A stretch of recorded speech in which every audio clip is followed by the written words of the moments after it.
नमस्कार दोस्तों, आपकी सोनल चैनल में आपका स्वागत है। तो दोस्तों, एक बार मैं फिर से लौट आई हूँ एक नई कहानी के साथ। दोस्तों, आज की कहानी जो मैं सुनाने जा रही हूँ वो एक सत्य घटना पर आधारित है जिसे मैंने रेडिट से लिया है। कहानी सुनाने से पहले आप मेरे चैनल पर नए हैं तो मेरे चैनल को सब्सक्राइब कर लें और साथ ही बेल आइकन को प्रेस करें ताकि आपको हमारे आने वाले हर वीडियो के नोटिफिकेशन मिलते रहें। और आप हमें फेसबुक पेज में देख रहे हैं तो उसे लाइक ज़रूर करें। तो अब हम बढ़ते हैं कहानी की तरफ। उसकी आंखों से लगातार आंसू बह रहे थे। वो किसी नन्हे बच्चे की तरह सुबह कर रो रहा था। कई देर तक रोने के बाद भी उसका मन हल्का नहीं हुआ था। उसे रह रहकर वही पल याद आ रहा था जब आज उसे गांव वालों ने चौपाल पर पूरे गांव के सामने उसे जलील किया था। उसके मुंह पर कालिख पोती गई। उसके बाद उसे गधे पर बिठाया गया। उसे जूतों की माला पहनाई गई और उसके बाद उसे पूरे गांव में घुमाया गया। इस दौरान उसके पिताजी गांव के सभी रसूखदार लोगों के पैरों में पकड़कर माफी मांगने को तैयार थे कि मेरे बेटे के साथ ऐसा ना किया जाए, लेकिन किसी ने उसकी एक नहीं सुनी थी। उन्होंने तो सबको यह भी कहा था कि अभी वो 25 बरस का ही हुआ है। उसे नहीं पता था वो भोला है और नादानी में उसने यह काम कर दिया था। आगे से वो कभी नहीं करेगा। वो रोते रहे, बिलखते रहे, मगर पत्थर दिल वालों के दिलों पर कोई असर नहीं हुआ था।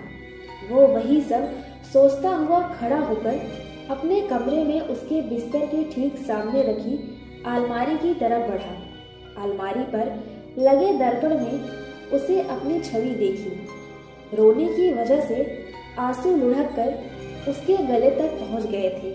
उसके चेहरे पर कालिख साफ नजर आ रही थी, लेकिन अब यह कालिख उसे अंदर ही अंदर खाए जा रही थी। आज उसके चेहरे पर कालिख नहीं पोती गई थी, बल्कि उसके चरित्र पर वो दाग लगाया गया था जिसे वो शायद ही कभी मिटा सकता था। ऐसा उसने क्या गुनाह कर दिया था जिसकी सजा उसे दी गई थी? क्या किसी से सच्ची मोहब्बत की जाए तो उसे ऐसी सजा दी जानी चाहिए थी? ऐसे ही ना जाने कितने सवाल थे जो उसके दिमाग में कौंध रहे थे और जिनके जवाब उसके पास नहीं थे। वो अपनी उंगलियों से कालिख पोंछकर फिर से रोने लग गया। आज सबके सामने उसकी इज्जत उतारी गई थी। आज उसकी रूह ने भी बेइज्जती महसूस की थी। आखिरकार कई देर तक अपनी शक्ल देखने के बाद वो बुदबुदाया, मैं अब नहीं जा सकता। किस मुंह से मैं इस गांव में बाहर निकलूंगा? लोग क्या कहेंगे? गांव वाले तो मेरे माँ बाप का जीना दुश्वार कर देंगे। कौन मेरी बहन श्वेता से शादी करेगा? आखिर जिसका भाई ऐसा हो उसकी बहन कैसी होगी? नहीं, मैं अब जिंदा नहीं रह सकता। मुझे मर जाना चाहिए। वो बुदबुदा कर रोने लग गया। वो यही सब सोच रहा था क्योंकि वो आत्महत्या नहीं कर सकता था। तभी उसके दिमाग में एक विचार आया, वही उसे मार सकती है बड़ी आसानी से, कावेरी। आखिर कौन थी वो? पुराने हवेली के झूले पर एक काली साड़ी पहने औरत बैठी थी। उसके बाल खुले थे जो इतने लंबे थे कि वो झूले से लटक कर जमीन को छू रहे थे। वो मीठी राग में गाना गा रही थी और बीच बीच में खिलखिलाकर हंस रही थी, मानो वो किसी के साथ बातें कर रही हो। अगले ही पल वो गाने की गति को बढ़ा देती है, जिसके बाद जंगल में अजीब सी हलचल पैदा हो गई। हवेली के दरवाजे और खिड़कियां भी इस दौरान अजीब सी आवाज करते हुए खुलने और बंद होने लगी। मौसम भी काफी बिगड़ गया। इसके बाद वो शांत हो गई। उसने अपने दोनों हाथों को अजीब तरह से पीछे किया और उसके बाद अपने लंबे काले बालों को हाथ में लिया। कुछ ही देर बाद वो अपनी चोटी गूंथना शुरू कर देती है और फिर से मीठी राग में गाने गाना शुरू कर देती है।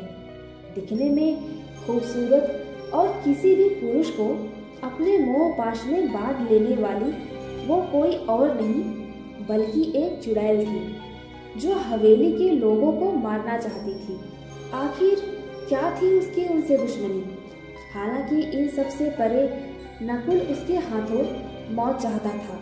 जहां कोई भी उस पुरानी हवेली के पास दिन में भी जाना पसंद नहीं करता था, जहां वो गया था उस रात को प्रेम में धोखा खाए नकुल के लिए वहां जाना बेहद जोखिम भरा था। जो लड़का कभी कावेरी के नाम से भी खौफ खा जाता था, वो आज उसके ही हाथों जानबूझकर मरना चाहता था। आखिर क्या वजह थी जो वो एक चुड़ैल के हाथों मरना चाहता था? तो दोस्तों, आज की कहानी आपको कैसी लगी? अच्छी लगी हो तो लाइक करें, शेयर करें और कमेंट बॉक्स में जाकर हमें कमेंट ज़रूर करें। और अगर आपके साथ भी ऐसी सच्ची घटना हुई है या आपने ऐसी ही शक्तियों को महसूस किया है अपने आसपास, तो आप हमारे साथ ज़रूर शेयर करें। तो मैं मिलती हूँ आपसे आने वाले अगले वीडियो में। तब तक के लिए नमस्कार।